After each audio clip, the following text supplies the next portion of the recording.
Hello student, I am Dr. Charu Khamesna. In last lecture we discussed about electrophilic addition in alkene के अंदर हमने chlorination complete कर लिया था. Now first reaction हमने chlorination किया था, हेलोजिनेशन किया था, हेलोजन का एडिशन किया था एल्कीन के ऊपर. आज हम कर रहे हैं आपके पास में हाइड्रो हेलोजनेशन, मतलब HCl HBr का HI का एडिशन ऑन एल्कीन. तो ये हमारे पास में इलेक्ट्रोफिलिक एडिशन रिएक्शन है एल्कीन की सेकेंड इक्वेशन. यहाँ पे हमारे पास में ये एल्कीन ले ली, इसके ऊपर हमने HX ले लिया, that is halogen acids. Halogen acid की रिएक्शन कराई. One of species of negative charge bonded electron pair, यहाँ पे पोलर कोवलेंट बॉन्ड है जिसकी वजह से बॉन्डेड इलेक्ट्रॉन पेयर एक स्पीशीज़ नेगेटिव स्पीशीज हेलोजन की तरफ शिफ्ट हो जाता है, नेगेटिवली चार्ज हो जाता है, सेकंड पॉजिटिवली चार्ज हो जाता है और हमारे पास में यहाँ पे एडिशन प्रोडक्ट एल्काइल हैलाइड की फॉर्म पे मिलते हैं. दो तरह की कंडीशंस हैं. एल्कीन जो है वो सिमेट्रिकल और अनसिमेट्रिकल दोनों तरह की हो सकती है. सिमेट्रिकल जिसके अंदर दोनों ही कार्बन पे सेम ग्रुप लगे हैं तो उसको सिमेट्रिकल एल्कीन बोलेंगे. जैसे ये इथीन का एग्जांपल हमने लिया. इथीन के अंदर हमने HCl का टैग कराया तो there is only possibility to form one product as a major product, that is a chloroethane. ये फॉर्मेशन हुई. But if the alkene is unsymmetrical, that means alkene जो है उसके ऊपर हमारे पास में दोनों जो हैं वो ग्रुप जो लगे हुए हैं वो अलग अलग है. जैसे ये एल्कीन हमने ली, इस पर दोनों हाइड्रोजन लगे हैं बट इस वाले कार्बन के ऊपर एक हाइड्रोजन और एक मिथाइल ग्रुप लगा है तो this is a unsymmetrical alkene. इसके ऊपर जब हम HBr का टैग कराते हैं तो हमारे पास में यहाँ दो प्रोडक्ट मिलते हैं, 1 bromopropane and 2 bromopropane. Here 2 bromopropane जो है वो 90% मिलता है जबकि 1 ब्रोमोप्रोपेन जो है 10% मिलता है. ये मेजर प्रोडक्ट है, ये माइनर प्रोडक्ट है. व्हाट इज़ इट, ऐसा क्यों होता है? इसको समझने के लिए हमें मार्कोनिकॉफ रूल पढ़ना पड़ेगा. बट उससे पहले यदि एडिशन ऑफ HX देखें हम लोग, हेलोजन एसिड्स का अटैक देखें तो उसमें इलेक्ट्रोफाइल कौन था? H+ इलेक्ट्रोफाइल था. हमने प्रीवियस लेक्चर के अंदर डिस्कस किया था कि इलेक्ट्रोफाइल जो है H+ होता है तो कौन सा इंटरमीडिएट बनता है? यहाँ पर एसाइक्लिक कार्ब कैटायन बनता है जिसके अंदर पॉजिटिव चार्ज किस पे होता है? ओनली कार्बन पर होता है. न्यूक्लियोफाइल कौन है? X नेगेटिव है. असाइक्लिक जो कार्ब कैटायन बना that is a non classical carb cation था, इंटरमीडिएट फॉर्म पे बना, उसमें पॉजिटिव चार्ज कार्बन पे ही था तो रीअरेंजमेंट पॉसिबल था. और यहाँ पे जो प्रोडक्ट मिलते हैं वो कौन से होते हैं? नॉन स्टीरियो स्पेसिफिक प्रोडक्ट्स मिलते हैं. यहाँ पे हमारे पास में मेजर एंड माइनर प्रोडक्ट जो बने हैं अनसिमेट्रिकल एल्कीन के साथ में, इसको हम मार्कोनिकॉफ रूल से समझेंगे. अब मार्कोनिकॉफ रूल क्या है? Markovnikov rule, the halogen X of HX is attached to the carbon of alkene having lesser number of hydrogen or the greater number of carbon. क्या मतलब हुआ इसका? इसका मतलब ये हुआ कि जो हेलोजन X है वो कहाँ पे जाके, कौन से कार्बन पे जाके अटैच होएगा? जिसके पास में लेसर नंबर ऑफ़ हाइड्रोजन हो या जो ज़्यादा कार्बन के साथ में जुड़ा हुआ हो, वहाँ पे जाके अटैच हो जाएगा. तो उसको हम बोलेंगे मार्कोनिकॉफ प्रोडक्ट है. जैसे हमारे पास में हमने ये एग्जांपल लिया है एल्कीन का, that is a unsymmetrical alkene. Markovnikov rule किस में होता है? अनसिमेट्रिकल एल्कीन के अंदर होता है क्योंकि वहाँ मेजर एंड माइनर प्रोडक्ट मिलते हैं. ये हमने लिया. इसने जैसे यहाँ पे HX, तो H पहले अटैक करता है, इलेक्ट्रोफाइल पहले अटैक करता है तो H ने अटैक किया. H कहाँ जाएगा? H वहाँ जाएगा जहाँ पे ऑलरेडी हाइड्रोजन ज़्यादा थे. तो यहाँ पे दोनों एल्कीन में से किसके पास में हाइड्रोजन ज़्यादा है? इस वाले पे. तो यहाँ पे ये जाके अटैच हो जाएगा तो ये CH3 में कन्वर्ट हो गया. यहाँ पे जो कार्ब कैटायन बना वो कौन सा बना? सेकेंडरी कार्ब कैटायन बना. और यदि ये सपोज टू बी इस वाले फर्स्ट डबल बॉन्ड के इस वाले कार्बन पे हाइड्रोजन चला जाता तो यहाँ पर हमारे पास में क्या बनता? प्राइमरी कार्ब कैटायन बनता. This is secondary, this is a primary carbocation. Secondary carbocation is more stable as compare to primary carbocation. अब सेकेंड स्टेप के अंदर हेलोजन अटैक करेगा, जो न्यूक्लियोफाइल है वो अटैक करेगा तो प्रोडक्ट बनाएगा. यहाँ पे प्रोडक्ट जो बना वो हमारे पास में सेकंड पोजीशन पे हेलोजन लग गया और यहाँ पे फर्स्ट पोजीशन पे. जब सेकंड पोजीशन पे लगा तो हमारे पास प्रोडक्ट क्या बना? जो प्रोडक्ट बना वो मेजर प्रोडक्ट बना और ये जो प्रोडक्ट बना वो माइनर प्रोडक्ट बना. These are called the Markovnikov products. इसके अंदर हेलोजन कहाँ पर आया? हेलोजन उस कार्बन के ऊपर आया जिसके ऊपर हाइड्रोजन कम थे. तो ये जो प्रोडक्ट बना वो किस मेजर प्रोडक्ट की फॉर्म पे मिला. इसको ऐसे भी समझा जा सकता है कि सेकेंडरी कार्बोकेटायन जो है वो ज़्यादा स्टेबल होता है प्राइमरी के मुकाबले, इसकी वजह से भी ये प्रोडक्ट जो है वो मेजर प्रोडक्ट की फॉर्म पे मिलता है। Suppose we are another example से फिर लें यहाँ पर हम 2 मिथाइल ब्यूटेटोइन ले लिया मैंने, ये एल्कीन है, अनसिमेट्रिकल एल्कीन है। यहाँ पे HNCH या CH3CH3 HBr का अटैक कराया। जब HBr का अटैक कराया तो हमारे पास में कौन सा मेजर प्रोडक्ट मिलेगा? Br कहाँ जाएगा? Br उस कार्बन पे जाएगा जहाँ पर हाइड्रोजन कम हो या जो ज़्यादा कार्बन के साथ में जुड़ा हुआ हो। दैट मीन्स ये Br कहाँ जाएगा? इस कार्बन पे जाएगा। और हाइड्रोजन कहाँ जाएगा? इस वाले जिस पे हाइड्रोजन था। तो यहाँ पे हमारे पास में ये वाला प्रोडक्ट 2 ब्रोमो 2 मिथाइल ब्यूटेन मिल जाएगा। यदि हमारे पास में इस तरह की एल्कीन है कि कार्बन पे, इस कार्बन पे दोनों हाइड्रोजन लगे हैं, इस कार्बन पे दोनों मिथाइल ग्रुप लगे हुए हैं और HCl का अटैक कराना है, तो हाइड्रोजन कहाँ जाएगा? एल्कीन के उस कार्बन पे जाएगा जहाँ हाइड्रोजन थे, तो यहाँ पर आ जाएगा अपने पास में। और हेलोजन को कहाँ जाना चाहिए? हेलोजन को उस कार्बन पे जाना चाहिए, एल्कीन के डबल बॉन्डेड वाले उस कार्बन पे जाना चाहिए जहाँ पे हाइड्रोजन कम है और जो ज़्यादा कार्बन के साथ में अटैच्ड है। तो हेलोजन कहाँ जाएगा? यहाँ जाएगा। तो 2 क्लोरो 2 मिथाइल प्रोपेन मिलेगा मेजर प्रोडक्ट की फॉर्म के अंदर। पॉइंट टू बी रिमेंबर, क्या क्या चीज़ें हमें ध्यान रखनी है। A reaction in which 2 or more structure constitutional isomers are formed but one of them predominant, एक मेजर में मिल रहा है एक माइनर में मिल रहा है, तो उसको हम क्या बोलते हैं? रेजियो सेलेक्टिविटी रिएक्शंस बोलते हैं। Now in case of an unsymmetrical alkene, unsymmetrical alkene है तो major product is obtained from the more stable carbocation, जैसा अभी हमने ऊपर देखा सेकेंडरी कार्बोकेटायन से जो बना वो मेजर प्रोडक्ट बना, that is called Markovnikov product in the presence of peroxide. But यदि हमारे पास में पेरोक्साइड प्रेजेंट है तो पेरोक्साइड की प्रेजेंस के अंदर जब HBr की रिएक्शन करवाते हैं तो हमारे पास में एंटी मार्कोनिकॉफ प्रोडक्ट मिलता है। पेरोक्साइड की प्रेजेंस में होता है तो इसको पेरोक्साइड इफेक्ट भी बोलते हैं। खराश ने दिया था तो इसको खराश इफेक्ट भी बोलते हैं। It will be takes place by the free radical mechanism, यहाँ कार्बोकेटायन नहीं बनता है, पेरोक्साइड की प्रेजेंस के अंदर फ्री रेडिकल मैकेनिज्म से एंटी मार्कोनिकॉफ प्रोडक्ट्स फॉर्मेशन होती है। Now what is peroxide effect? We'll do the peroxide effect which is also called anti-Markovnikov rule और खराश इफेक्ट। ये हमारे पास में बेंजोइल पेरोक्साइड ले लिया, ओ डबल बॉन्ड और जहाँ होता है उसको बोलते हैं पेरोक्साइड। बेंजोइल पेरोक्साइड की प्रेजेंस के अंदर HBr का अटैक कराया। अभी तक हम क्या देख रहे थे? जो मार्कोनिकॉफ रूल में क्या देखा था? हेलोजन जो है वो उस कार्बन पे जाता है जिस पे हाइड्रोजन कम हो या जिसके ऊपर एल्कीन, जब एल्कीन का वो कार्बन मतलब एल्कीन बॉन्डेड है उस कार्बन के ऊपर Br जाता है जहाँ पे ज़्यादा कार्बन से अटैच्ड है। बट यहाँ उल्टा होना चाहिए। Br कहाँ जाएगा मेजर प्रोडक्ट बनाने के लिए? Br वहाँ जाएगा जहाँ पर हाइड्रोजन ज़्यादा हो। That means the product is 1 bromopropane. This is a anti Markovnikov product. यहाँ पे Br कहाँ गया? जहाँ हाइड्रोजन ज़्यादा था। Peroxide effect is shown only by HBr। HBr ही पेरोक्साइड इफेक्ट देता है। HCl, HI, HF do not show this effect while use HBr old steps are. ऐसा क्यों होता है? ऐसा इसलिए होता है कि जब HBr यूज़ करते हैं तो रिएक्शन एक्सोथर्मिक होती है और एनर्जेटिकली फेवरेबल होती है, क्योंकि फ्री रेडिकल बनाना होता है तो एनर्जी चाहिए होगी तभी हमारे पास में ये रिएक्शन प्रोसीड हो पाएगी। तो जब HBr होता है तो एक्सोथर्मिक रिएक्शन होने से एनर्जी मिल जाती है और रिएक्शन ईजिली प्रोसीड हो जाती है। जबकि HF, HCl, HBr के अंदर डिफरेंट स्टेप्स जो होती हैं वो एंडोथर्मिक होती है। एंडोथर्मिक होने पर हीट को अंदर ले लेती है रिएक्शन के अंदर, तो ऐसी कंडीशन के अंदर फ्री रेडिकल मैकेनिज्म को फॉलो करना पॉसिबल नहीं हो पाता है। तो हमारे पास में ओनली HBr जो है वो इस तरह का मैकेनिज्म देता है पेरोक्साइड की प्रेजेंस के अंदर। Now will go for mechanism. Free radical mechanism 3 step में होता है as we know, chain initiation, chain propagation and chain termination. First will go for chain initiation, जिसके अंदर इनिशिएटर जनरेट होएगा, होमोलाइटिक फिजन होएगा बेंजोइल पेरोक्साइड का। Homolytic fission होता ही हमारे पास में यहाँ पे ये फ्री रेडिकल मिला। This free radical further converted in phenyl free radical, ये फिनाइल फ्री रेडिकल में कन्वर्ट हो गया।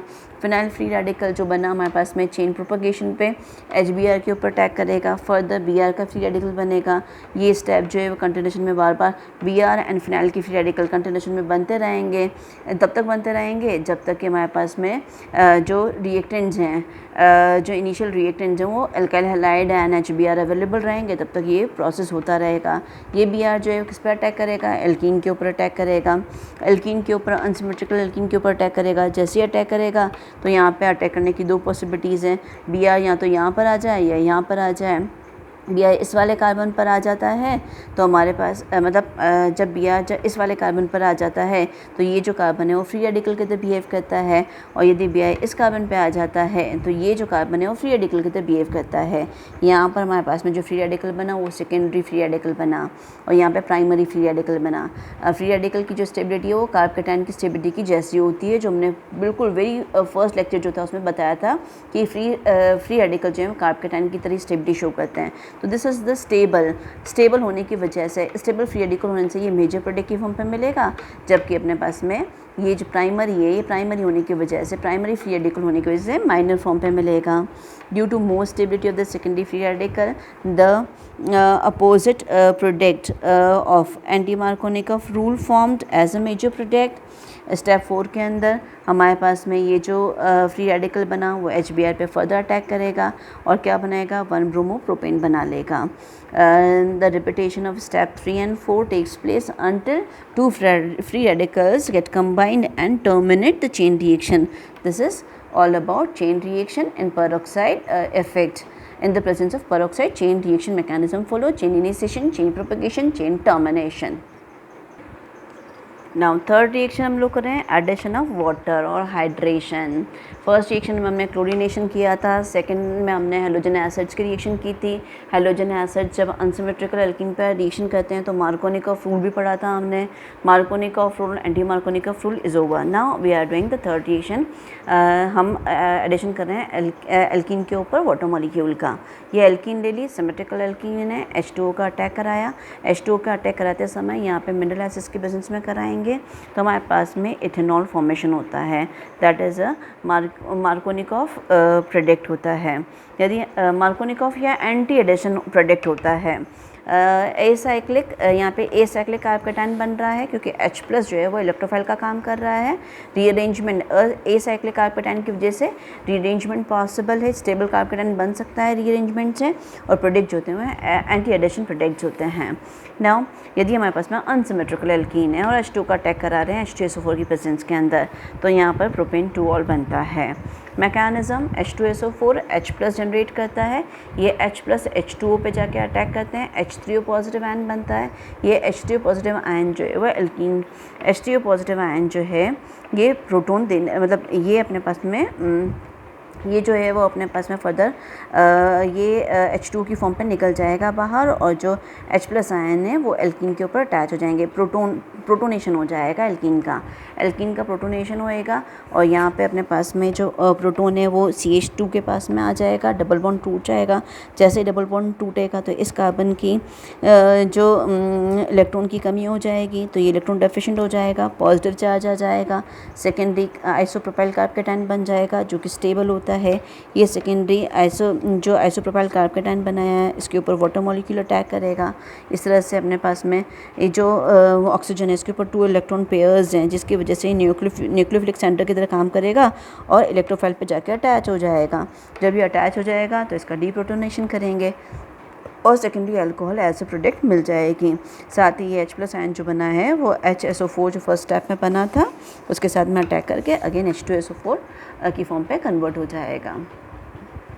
Next we are doing addition of hypochlorous और hypohalous acid. Hypohalous HOCl, HOBr, hypochlorous, hypobromous acid, these are the acid जिनका हम alkene के ऊपर attack कराएंगे। ये एल्कीन ले लिया हमने, एल्कीन के ऊपर HOCl ले लिया। These reactions are carried out in the presence of H2 and Cl2। तो हमारे पास में यहाँ पर पहले यहाँ पे Cl जो है वो इलेक्ट्रोफाइल का काम करेगा, OH जो न्यूक्लियोफाइल का काम करेगा। पहले Cl अटैच हो जाएगा फिर OH, और इस तरह से हमारे पास में एडिशन प्रोडक्ट मिल जाएगा। ये सिमेट्रिकल एल्कीन का देखा। अनसिमेट्रिकल एल्कीन का हम देखें तो अनसिमेट्रिकल एल्कीन के अंदर OH जो है कहाँ जाएगा, OH जो ज़्यादा इलेक्ट्रोफाइल की तरह काम कर रहा है वो वहाँ CH पे जाके अटैच हो जाएगा, और Cl जो इलेक्ट्रोफाइल का काम कर रहा है वो CH2 पे जाके अटैच हो जाएगा। यहाँ पर हमारे पास में 1 क्लोरोप्रोपेन 2ऑल मिलेगा, एंटी प्रोडक्ट मिलेगा। This is all we discuss, हमने पहले भी डिस्कस कर लिया है। ऑर्डर ऑफ रिएक्टिविटी देखें तो हमारे HOCl होने की वजह से क्लोरीन और H2 की जो रिएक्टिविटी है वो ज़्यादा फास्ट होती है as compare to Br2 then I2. This is the order which is follow for the hypochlorous acid. In this reaction जो हमने इनिशियली डिस्कस किया था, इलेक्ट्रोफाइल कौन है, यहाँ पे क्लोरोनियम आयन जो है, क्लोरोनियम मतलब हेलोजन, हेलोनियम आयन जो है वो हमारे पास में इलेक्ट्रोफाइल का काम करेगा, H2 जो न्यूक्लियोफाइल का काम करेगा, साइक्लिक कार्पेट बनेगा जिसके अंदर रीअरेंजमेंट पॉसिबल नहीं है, और जो प्रोडक्ट मिलेंगे वो कौन से मिलेंगे, एंटी एडिशन प्रोडक्ट मिलेंगे। नेक्स्ट मैकेनिज्म अबव रिएक्शन का देखें, अनसिमेट्रिकल एल्कीन है, स्टेप 1 के अंदर ये Cl2 जो है वो पहले अटैक करता है। जैसे Cl2 अटैक करता है तो ये हमारे पास में क्लोरोनियम आयन जो है वो अटैक करता है CH2 के ऊपर, और ये सेकेंडरी कार्बोकेटायन बना लेता है। सेकेंडरी कार्बोकेटायन बनने के बाद में सेकेंड स्टेप के अंदर जो न्यूक्लियोफाइल है H2O वो अटैक करता है। जैसे ही वो अटैक करता है तो ये इलेक्ट्रोफिलिक सेंटर जो है उस पर जाके ये ऑक्सीजन से अटैच हो जाता है, ये इलेक्ट्रॉन पेयर शेयर कर लेता है इलेक्ट्रोफाइल से, और ये जो H2 मॉलिक्यूल है वो अटैच हो जाता है। अब यहाँ से हमने पास में डीप्रोटोनेशन करना है, डीप्रोटोनेशन होएगा और ये OH ग्रुप जो है वो यहाँ पे अटैच हो जाएगा, और यहाँ पे 1 क्लोरोप्रोपेन 2 ऑल मिल जाएगा। This is complete mechanism of ये फर्स्ट मैकेनिज़्म देखा। सेकंड मैकेनिज़्म हम लोग देखें तो इस तरह से भी रिएक्शन होती है। ये एल्कीन ले ली जिसके ऊपर जो हाइपोहालस एसिड का हम अटैक करा रहे हैं, ये एडिशन प्रोडक्ट मिलेगा। यहाँ पर जो इलेक्ट्रोफाइल है वो X पॉजिटिव है, न्यूक्लियोफाइल जो है वो कौन है, H2 है, साइक्लिक कार्बोकेटायन बन रहा है जिसकी वजह से रीअरेंजमेंट पॉसिबल नहीं है, एंटी एडिशन प्रोडक्ट्स मिलेंगे। यहाँ पर अपन सेकेंड मैकेनिज्म में देखें कि ये जो अपने पास में हेलोजन है वो H2 के साथ में रिएक्शन कर लें और हाइपोहालस एसिड बना लें। ये जो हाइपोहालस एसिड बना है फर्दर प्रोटोनेटेड हो जाए, क्योंकि इसके ऑक्सीजन के लोन पेयर के साथ में प्रोटोनेटेड हो सकता है, ये प्रोटोनेटेड हो गया। आफ्टर प्रोटोनेशन होने के बाद में ये जो X पॉजिटिव है उसको अलग कर दे after removal of water molecule, H2 निकल जाए और X यहाँ पर अपने पास में इलेक्ट्रोफाइल की तरह मिल जाए।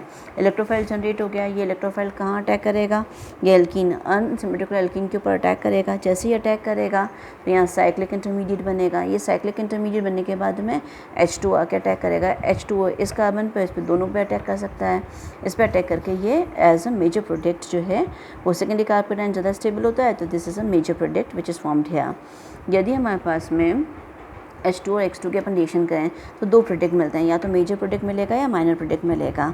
ये जो हमारे पास में मेजर प्रोडक्ट के अंदर जो सेकेंडरी कार्बोकेटायन बना था उससे जो प्रोडक्ट मिलता है वो मेजर प्रोडक्ट मिलेगा, जबकि प्राइमरी कार्बोकेटायन के साथ में जो मिलेगा वो माइनर प्रोडक्ट मिलेगा। मैकेनिज्म हम देखें तो कैसे होता है, ये एल्कीन है, X2 का अटैक हुआ, X2 का अटैक होते हैं साइक्लिक इंटरमीडिएट बना। साइक्लिक इंटरमीडिएट जब बना तो हमारे पास में या तो H2 के साथ में रिएक्शन करे या X नेगेटिव, दूसरा न्यूक्लियोफाइल जो 2 न्यूक्लियोफाइल है हमारे पास में, H2 भी न्यूक्लियोफाइल की तरह काम कर रहा है, X नेगेटिव भी न्यूक्लियोफाइल की तरह काम कर रहा है।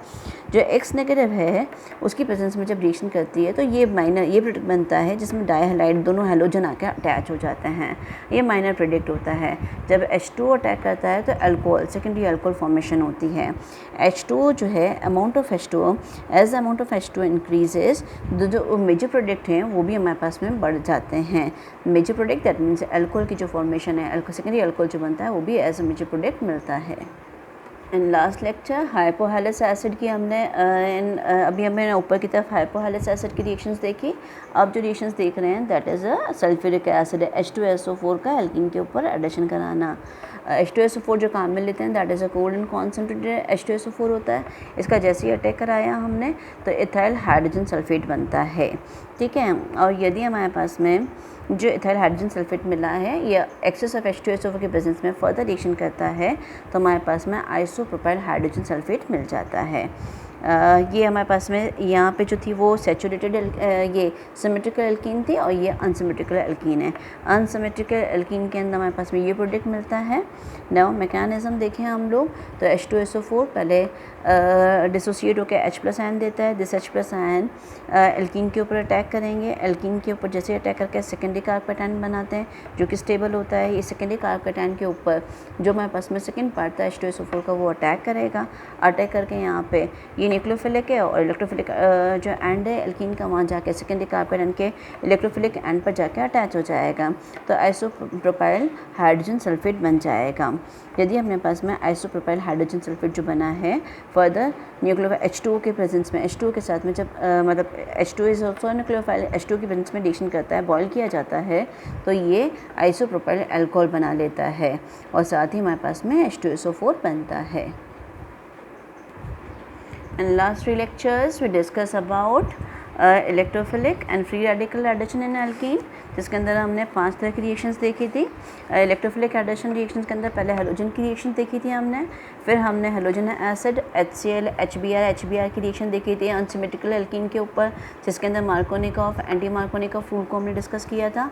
और उसके बाद में हमने रिएक्शन विद H2O देखी थी, फिर हमने HOCl हाइपोक्लोरस एसिड ये जो HOCl HOX की रिएक्शंस देखी थी, और लास्ट हमने H2SO4। इस तरह से हमने इलेक्ट्रोफिलिक एडिशन ऑन एल्कीन के अंदर 1 2 3 4 टोटल 5 रिएक्शंस हमने कंप्लीट की।